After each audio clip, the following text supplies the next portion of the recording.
ஒரு விஷயம் வெளிக்காட்டுறேன். இப்ப நீங்க பாக்குறது பாக்ஸ் துருக்கியோட நாடாளுமன்ற இவங்க யார் தெரியுமா? சிட்டிங் எம்பிஸ் ஒருத்தர் ஒருத்தர் கிட்ட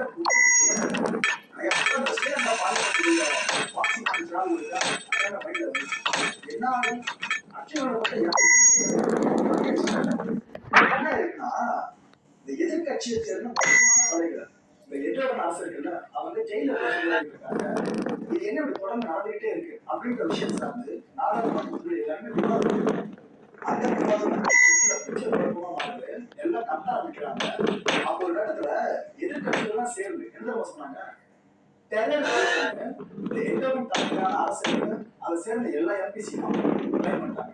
இப்படி மாற்றி இதை கேட்டதும் ஆளுநர் எம்பிஸ்லாம் கோபப்பட்டு என்னையா அப்படி சொன்ன கையெழுத்து என்ன மாறி மாறி சரியான சண்டை 30 நிமிஷங்கள் வரைக்கும் ஒவ்வொருத்தரும்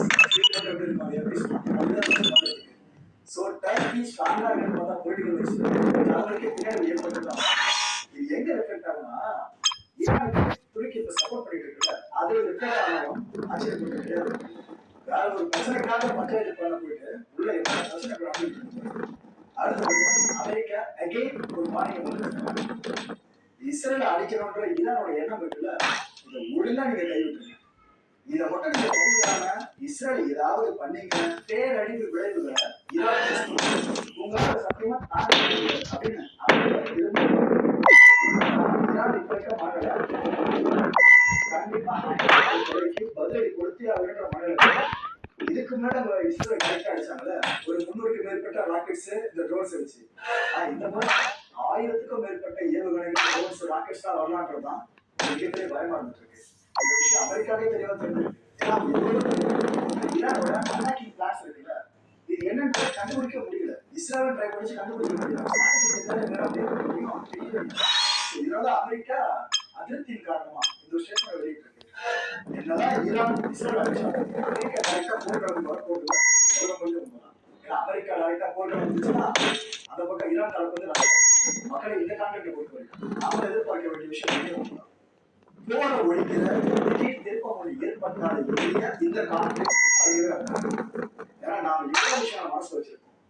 உடன்படிக்கை வந்துருச்சுன்னா போர் நின்றோம். 2 நாடுகளுக்கு மத்திய சரியானா போர் நின்று நிரந்தர தீர்வு கிடைச்சு அமைதி தீர்வு அது நினைச்சுக்கிட்டு இருக்கோம். ஆனா அதெல்லாம் ஒரு நம்பிக்கை நாம பார்த்துட்டு இருக்க சில வழி இல்லாத ஒரு விஷயம் திடீர் ட்விஸ்டா நடந்து அது ஆக்கப்பூர்வமா ரிசல்ட் அமைதின்றது திரும்பவும் ஏன்னா ரொம்ப ரொம்ப கஷ்டம். மிடில் ஈஸ்ட் கிரைசிஸ் அப்படின்றது உலகம் முழுக்க பெரிய கிரைசிஸ் மாறும். அந்த ட்விஸ்ட் எதுவா இருக்க நீங்க அசீவ் பண்றீங்க. வணக்கம் மாயம் ஸ்டுடியோஸ் நண்பர்களை, மாயம் ட்ரெண்ட்ஸ் அப்படின்ற ஒரு புதிய Facebook பேஜை ஓபன் பண்ணிருக்கோம். நம்மளோட கான்டாக்ட்ஸ்லாம்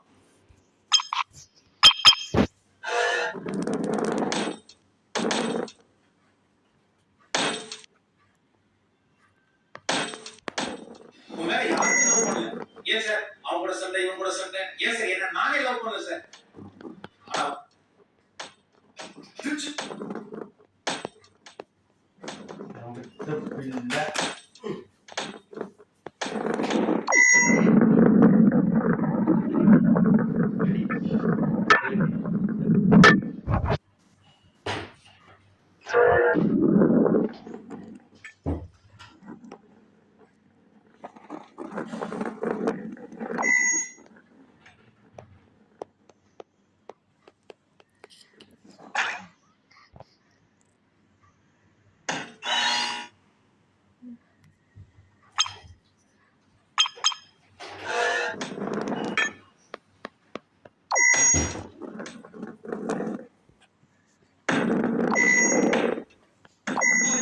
now gives you freedom to save more. Get 25% discount. A short lowest cost EMI, complete post-purchase support, and unmatched exchange value. Visit Live Digital or MyGeo stores. All Access Plus, new market launch, social media strategy, website optimization, brand campaign launch, marketing workshop, email marketing, WhatsApp office, more. All you need is one membership for this. We work on Access Plus. Your monthly co-working membership. உங்களை யாருமே love பண்ணல. ஏன் sir அவங்க கூட சண்டை இவங்க கூட சண்டை ஏன் சார் என்ன நானே லவ் பண்ணல சார்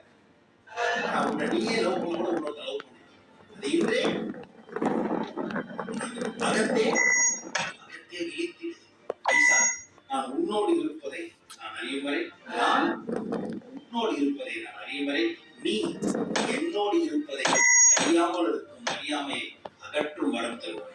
இதுவே வரங்களில் பிரதானமும் உத்தமும் 80% பிளாக் கிட்னி ஃபெயிலியர் ஸ்டேஜ். இதெல்லாம் அவரை மருந்து தரனா கடவுள் உன்னை காப்பாற்றுவார் அப்படின்னு போய் சொல்றனா சொன்னதை டெய்லி ஜென்மம் பல கோடி தோல்வி மறைந்தாலும் உண்மை உணராமல் ஆவு புரிந்தாலும் உன் மீது இறைவன் கொண்ட அன்பு மருளும் மான் என்ன சார் போடுறோம் யானைக்கு எவ்வளவு போவர் மனுஷனுக்கு என்ன போவர். ஆனா இந்த கடவுள் எதுக்குன்னா நினைச்ச வாழ்க்கைய வாழ்றதுக்கு இல்ல வாழ்ற வரைக்கும் பயம் இல்லாம இருக்கிறதுக்கு. அந்த கடவுள் உங்களை மதிக்கணும்னா உங்களை நீங்க மதிக்கிறதுக்கு முதல் இம்பார்ட்டன்ஸ் கொடுக்கணும். பதாத கண்ணு பதறினால் சிதறிடும். என்ன மனம் பதறினால் சிந்தனை சிதறிடும், செயல் தவறிடும். ஏன்னா டிஜிட்டல் வேர்ல்ட் இஸ் பெனிஃபிஷியலா இல்லனா இட் இஸ் டேமேஜிங்கா கேட்டாங்க.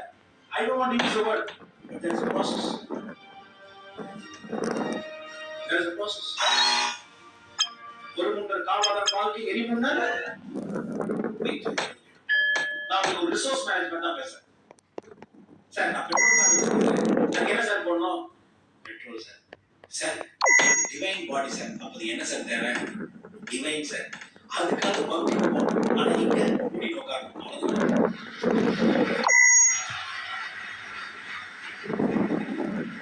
இந்த மூடி உட்கார்ந்து ஒரு நல்ல உடம்பு வேணும். அதுதான் பிராணவருத்தி. வேணுமோ வேணாம இந்த உடம்போட வந்துட்டீங்க. 4 point oxidation, oxidation, oxygenation, hydration, glycation. இந்த 4த்தையும் நான் சீக்கிரட்டா வச்சு அவங்க வேற மாதிரி 80% பிளாக் கிட்னி ஃபெயிலியர் ஸ்டேஜ்.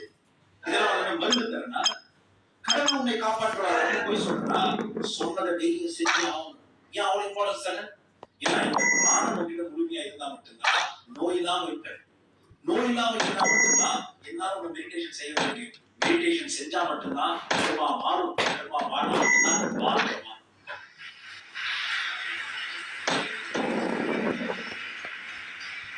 ஜென்மம் பல கோடி தோல்வி மறைந்தாலும் உண்மை உணராமல் இருந்தாலும் உன் மீது இறைவன் கொண்ட அன்பு மருளும் மாறாது.